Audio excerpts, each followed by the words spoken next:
Craig Johnson. He did his undergraduate at Brigham Young University, and then he stayed there and did his law school also at Brigham Young University.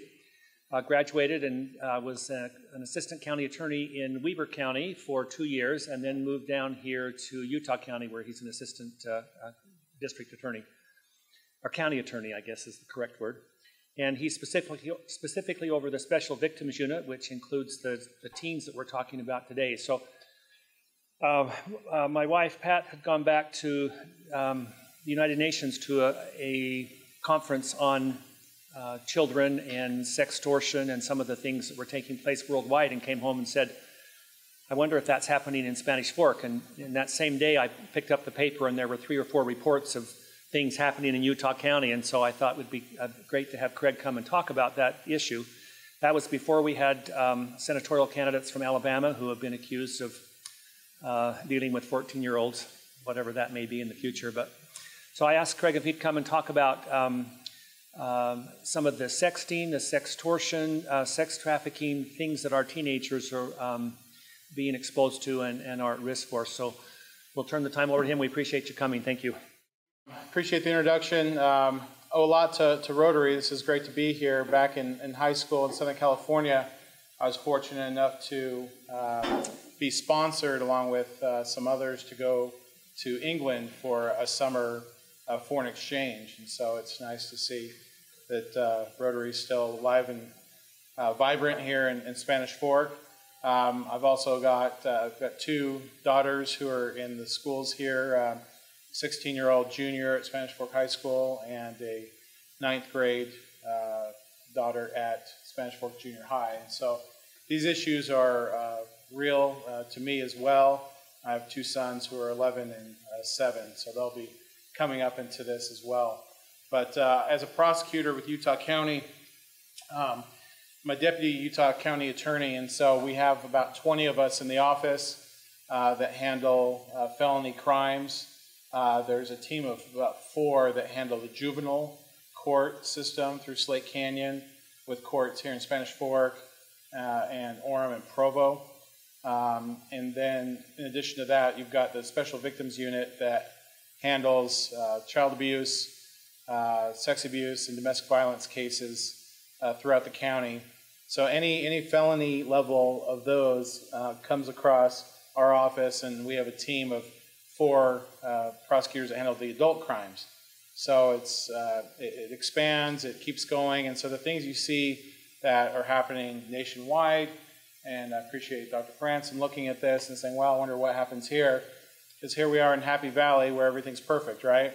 And so it's quite the thing when people come to job shadow me for a day or something like that, their eyes are open to a lot of things that happen in the underbelly of society. They're not just what goes on in West Valley or Salt Lake, but are things that are happening in our own backyards, and it's sad to see. But as a prosecutor, I feel empowered to help out victims who can't speak for themselves, and that's something that really motivates me on a daily basis. So we're going to talk about 5 particular crimes, just based on time, share some stories, walk you through what the law is on some of those things.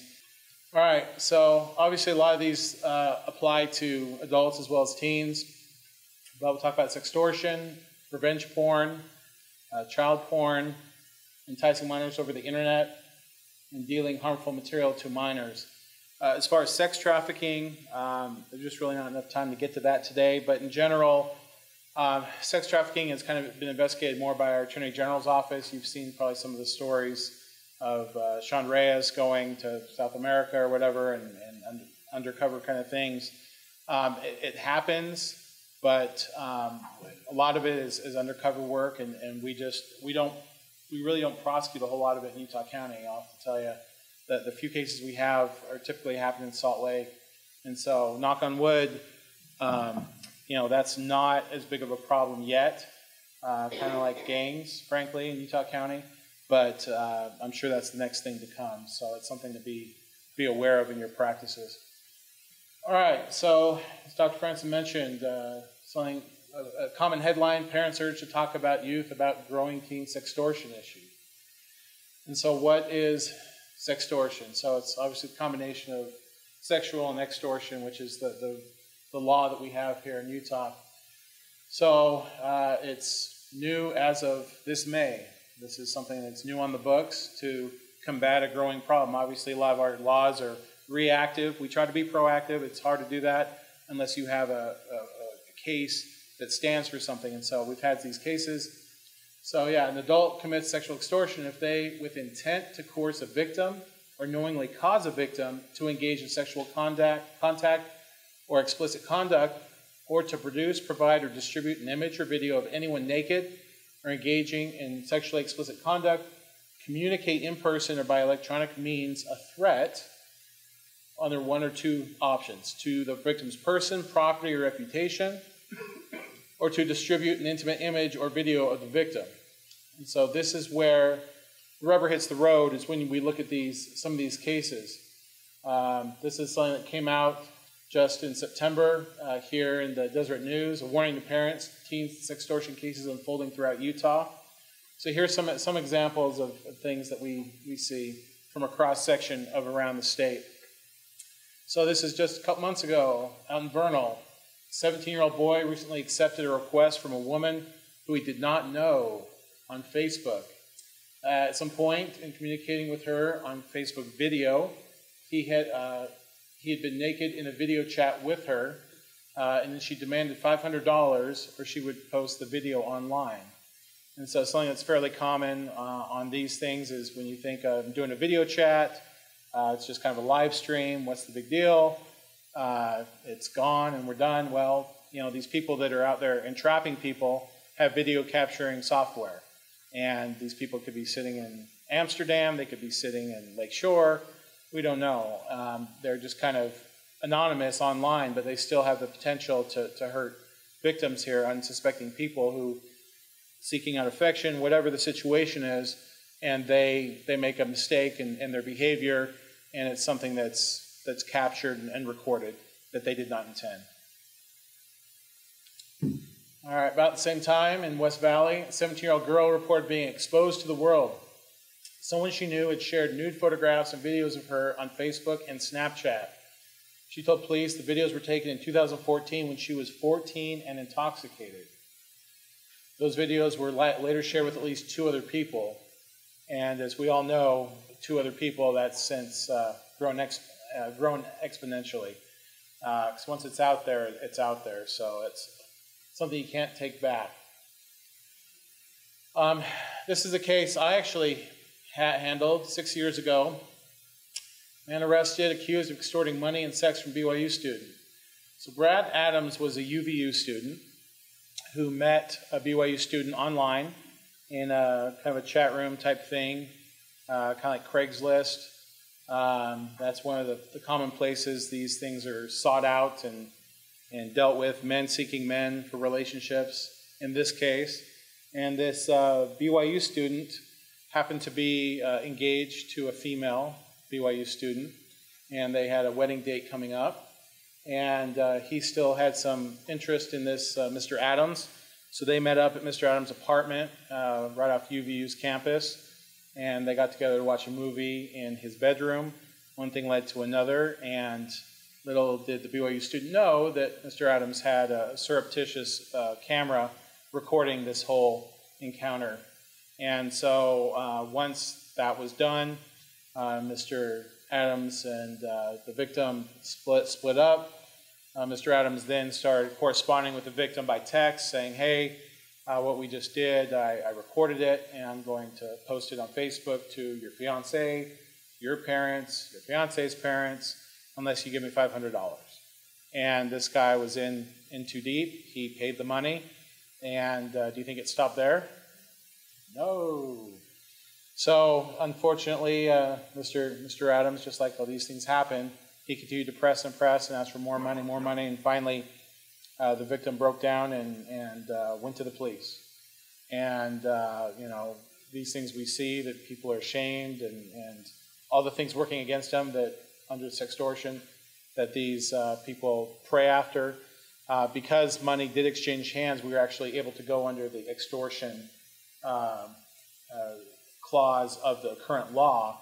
But if he had, instead of requesting money, if he had just posted the videos or requested more videos instead of cash, we would not have been able to have a crime until this year.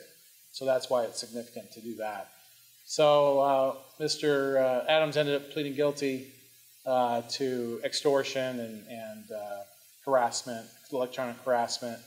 But I met with the victim and his fiancée who was standing by him, and just a horrible situation. You can imagine how his life is kind of spiraled out of control due to this. But this was something that came up that I handled.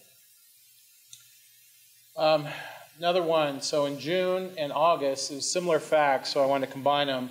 One in St. George and a separate young lady in Salt Lake. They'd received these Facebook or Instagram messages from an unknown party. And you think as adults, you're like, why don't you just hit block or delete or spam and move on with your day, right? But we all know our youth are craving attention, self-esteem issues, whatever their situation. It's happening, and so she goes for this situation. The guy demands nude photos, or he would publicly post a nude photo that he had already taken of her. Well, she says that she gave a nude photo to an ex-boyfriend a few years before and thought it ended there. But of course, as we know, especially an ex-boyfriend, who knows how that breakup ended up. I guess we know because maybe it's him hiding behind the internet or someone else that he shared that with, bragging about his conquest, whatever. And now she's being coerced out of doing this again. So that was just the end of the school year this last year. Study, this was just on ABC.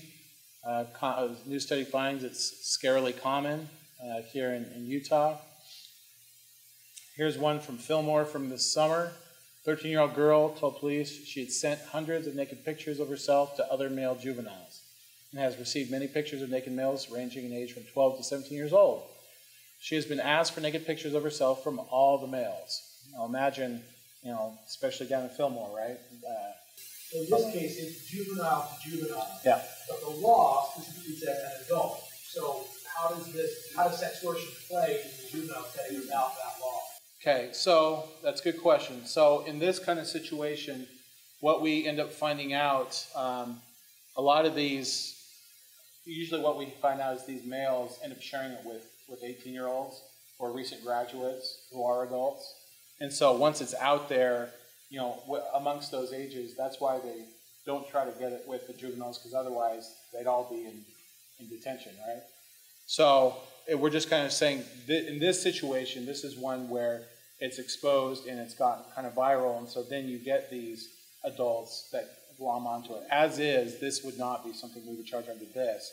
It would be something we would charge under another section, the dealing harmful materials to a minor, perhaps, because that is that has a juvenile element to it. No, it's a good question. There's another one. Down in St. George in May, a 13-year-old girl met a man on an app. He took to talk via Skype. Not sure what she saw in his name being Demon Paradox. It didn't scare her away, but truth is stranger than fiction. Think, how can anyone go for this? But it happens. So he didn't turn his video chat on, but he convinced her to take her clothes off. And so she's standing there in front of her computer with a webcam built into her laptop. And she doesn't know that it's on, but there's remote software that he could tap into that activates her video cam on her computer. And so even though she's not, he'd approached her for videos and stuff. Oh, no, I won't do that. Well, just, take off your clothes. And she's like, oh, he'll never see this. But he's capturing these videos, and they found at least 6 of them that he had captured and then sent to himself through her computer by remoting in, essentially. Mount Pleasant, earlier this year as well. 17-year-old boy, female stranger from California. In a video chat, he opened a link, finds her naked on a bed. So she says, well, I'm naked. You should do the same. He did. Again, screen capture. She records it. Later, she's extorting him for $3,000, or she's going to send the video, kind of like my BYU case, to all the friends on Facebook. You can imagine a kid like this, do you come forward and How easy is it to say what you did, to admit you make it on a video with a stranger, to get in deep with this kind of stuff, right? So this one is in January this year in Logan. Police warn of a sextortion scam. So this is multiple victims were scammed out of thousands of dollars when a stranger contacted them on social media and dating websites. Victims were talked into engaging sexual behavior on webcam and phone camera. They were informed their behavior was recorded and posted, same kind of thing. And they found that, looking at the IP addresses, they went to overseas locations. So, if they were local, there's something we could probably do about it. Overseas, there's no way. These things are routed through so many different servers. There's no way to track these people down. But the damage is done, right? All right, so farmersonly.com. This is one that hits close to home. I went in January this year. I went to a church basketball game for my ward and was about to lace up my shoes when one of my teammates in my ward came up to me and said he wanted to talk to me. Said that he's a single guy. He'd been on farmersonly.com chatting with various people, and he got into a scam where he sent a nude picture to someone that he had met randomly on Farmers Only, and then that person turned it over to someone else, and then they started trying to extort him for thousands of dollars. This came to light because he went to his bank, and his parents had already put a kind of a hold or an alert on his bank if he tried to withdraw money. Apparently he hadn't done this before, but he tried to give it to someone else just to help him out or something, and they just wanted to protect him. So the bank kind of put the hold on it. So why are you doing this? He goes, well, and he finally gave up the ghost to them and kind of said, this is what I've been doing. And so then they said, you need to go to the police. And so this is something that happened to me as much as we read about these things statewide or whatever. Just something that happened on a random Saturday morning here in Spanish Fork, that he had $1,500 that he was going to turn over to these random people. And then he showed me the text. They said, well, we're going to go to the FBI now, and you're in trouble and all this. And I said, well, they can go to the FBI. They'll be coming right after them. But, imagine that, again, in that case, he was suicidal. I got the bishop involved and had to sit down with him right there. So these are things that do happen on a daily basis, unfortunately. So this is kind of, when you look at these statistics and stuff, kind of alarming. So there's this study based on the cyber tip line back in January 2015. There were 3.3 million reports of alleged exploitation, which talk about a wide range of things. And of those, between October 2013 and April 2016, the group analyzed more than 1,400 sextortion reports received on the tip line and found that girls accounted for 78% of the victims, with the average age of them being 15. So this is not something that's going away with the internet. It's here as well as it is in New York or wherever else you want to be. So in Utah, there's sexual extortion, then there's aggravated sexual extortion. It's aggravated based on various enhancers. Among those are if the victim is a child. So that's something to be aware of, or if there was a dangerous weapon involved, or if there's bodily injury or severe psychological injury.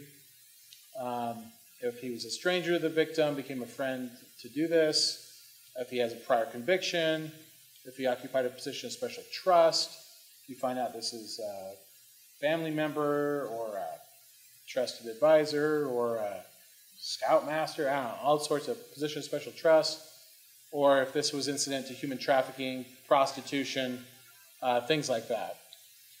So under the law, sexual extortion by itself is a third-degree felony. You can go to prison for up to 5 years.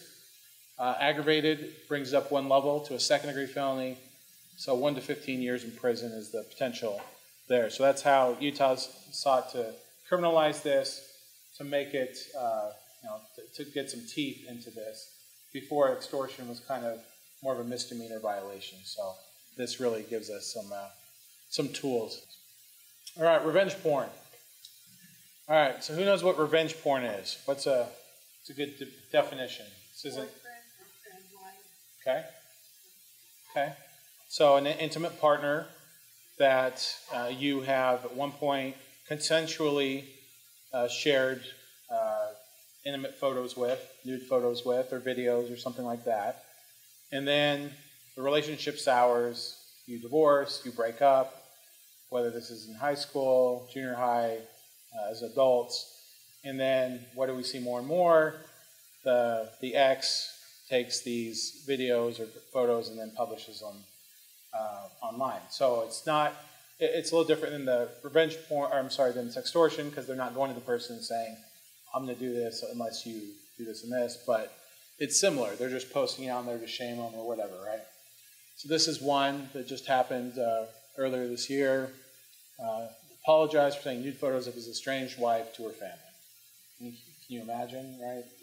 Around the holidays, these are not things to talk about around the Thanksgiving table. So distribution of intimate images is what technically the definition is. If you were to Google revenge porn in the Utah Code, it would not pull anything up. That's just kind of the colloquial definition. So this has actually been on the books since 2014. So again, if you're intending to cause emotional distress or harm, knowingly distributing these to a third party, if you do an image of an 18-year-old or over, if they know the victim has not given consent to distribute it, which who would, right? And it was created under circumstances which the victim had a reasonable expectation of privacy. Again, there was some sort of relationship, and you know, these things happen. Let's just put it that way. And then actual emotional distress or harm is caused to the victim. That one's not too hard to prove, right? I don't think a jury's going to have a hard time saying, well, I don't know, are you really offended? And, you know, this is ridiculous. This stuff happens. Revenge porn is a Class A misdemeanor. So this is, when we talk about misdemeanor conduct, this is what we've put with a maximum of 1 year in jail. So felonies, you can go to prison potentially, and misdemeanors, you can only go to jail. That's kind of the difference there. If you do it again, heaven forbid, then you're looking at possible prison time with a third-degree felony. All right, so who's familiar with ICAC, as we call it? No one? Good. If you see guys at your door with those vests on, that's not a good thing. So these are our child porn investigators. These are the ones who are spending lots of time trying to protect our youth from human trafficking and then from the images that are derived from that, from sexual abuse. Utah, each state attorney general's office is kind of bought into this. It's a nationwide thing. And then they designate other police in different agencies. So not every police agency has a member who's been cross-trained with ICAC. Some of the more major ones do. The Sheriff's Office, Provo, Orem, even American Fork, I think, has some officers trained to deal with this. So what is child pornography? Any visual depiction, live performance, photograph, film, video, which you could expect, or computer-generated image or picture, whether made or produced by electronic, mechanical, or other means of sexually explicit conduct. You can imagine what that means, where the production involves the use of a minor engaging in sexually explicit conduct, visual depiction of the minor engaging in it, or it's been created to appear as though they are doing this. So even if they're like, well, that's not an actual kid, or it's modified, or it's Photoshopped, that's still included with C. So this is more than taking a picture of your 1-year-old taking a bath or something, right? It's got to be done for these reasons.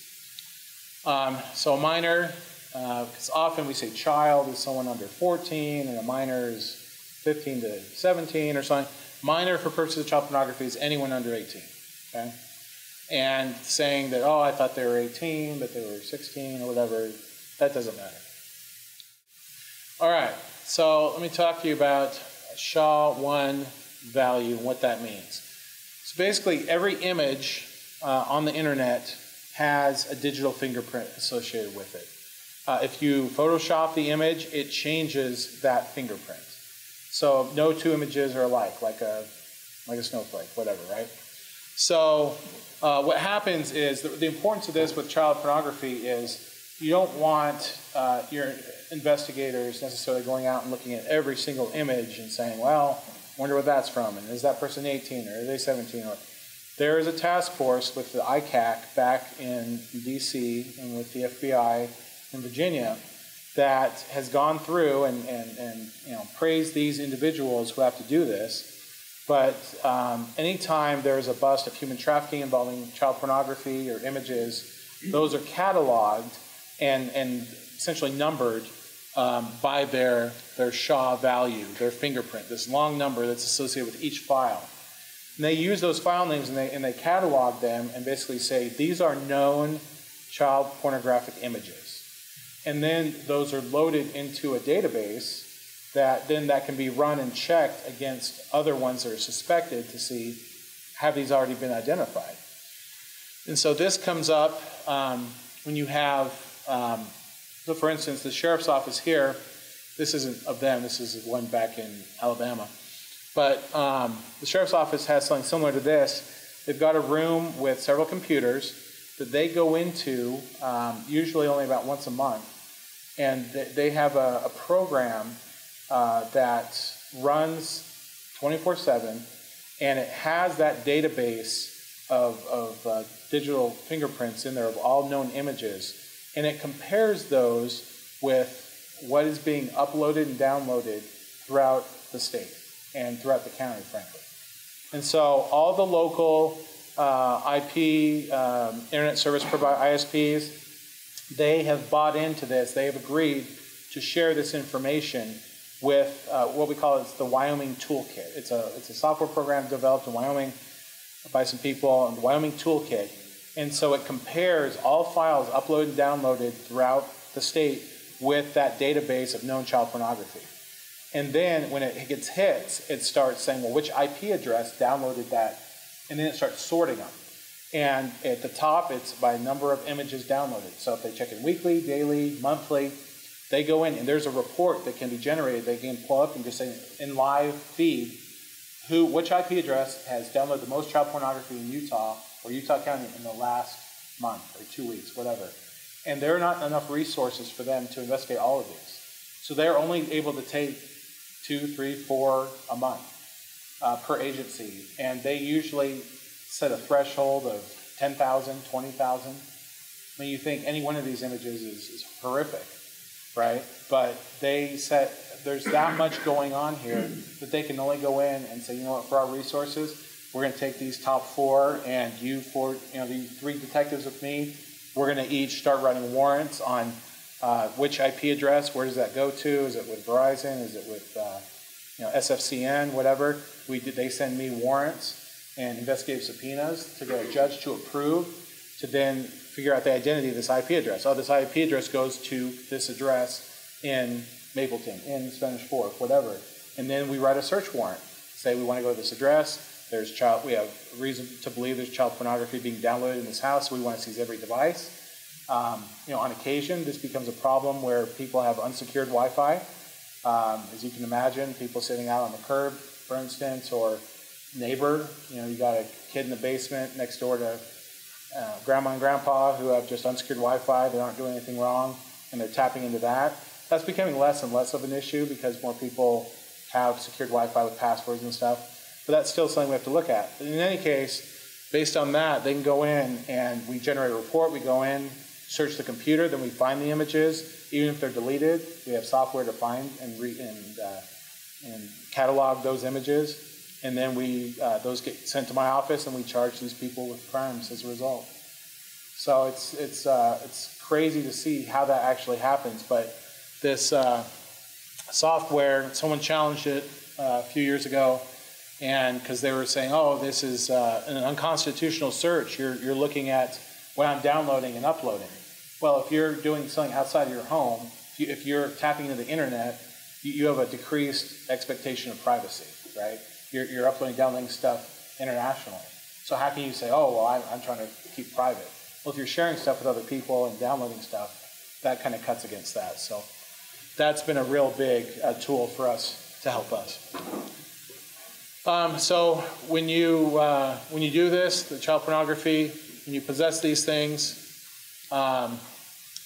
this is if you produce it, you possess it, or possess with intent to distribute, those are all crimes. Or, heaven forbid, if you are a parent or legal guardian and you allow someone else to do that. Well, who would ever do that? Well, let me tell you a story. About 5 years ago, we had a couple send in their digital pictures on a thumb drive to Walmart in American Fork, and the person running the photography that day in the lab came across some disturbing images that they were printing out for this couple. And it was of the wife was holding a camera showing her husband with their 1- and 2-year-old sons with his mouth near their genital area. And so, imagine a Walmart surprise of looking at, vacation photos, and then, oh my gosh, what do you do? So they call the authorities, report it, police go and speak to these people. They're from El Salvador, and they say, well, yeah, culturally, that's acceptable. That's something we do. And so we charged them with a crime despite that innocent explanation. And then they bail out, and while we wait for the next hearing, they disappeared with the kids. And they just got picked up a month ago in Kansas. They had fled, they'd gone back to El Salvador, and then they illegally re-entered and were living under assumed names in Kansas. We've tracked them down. They recently just got back to Utah County Jail, and they're being prosecuted, both husband and wife, for sexually exploiting their children. So, unbelievable that something like this could happen just here in our backyard. So, it's a second-degree felony. Lifetime sex offender registry if you're convicted. And for each offense, if there's a different minor in each picture, then that's a separate offense. And for each different pose or picture, that's also a separate offense. So they can add up quite quickly, unfortunately. Any comments about this? Yeah? What do you recommend you do with parents and counselors and setting the people safe? Yeah, that's a good question. It boils down to, with respect to internet usage, I would say, having filters, having appropriate technology in your home. With teenage kids, I was a big, firm believer once I started doing this stuff 6 years ago, and my daughter was 10. I said, well, she'll get her phone when she's 16 or 18 or when she gets married or something like that.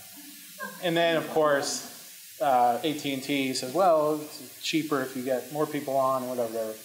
So at night, when our kids go to bed, we take their phones, they plug them in upstairs. They can't have them in their rooms.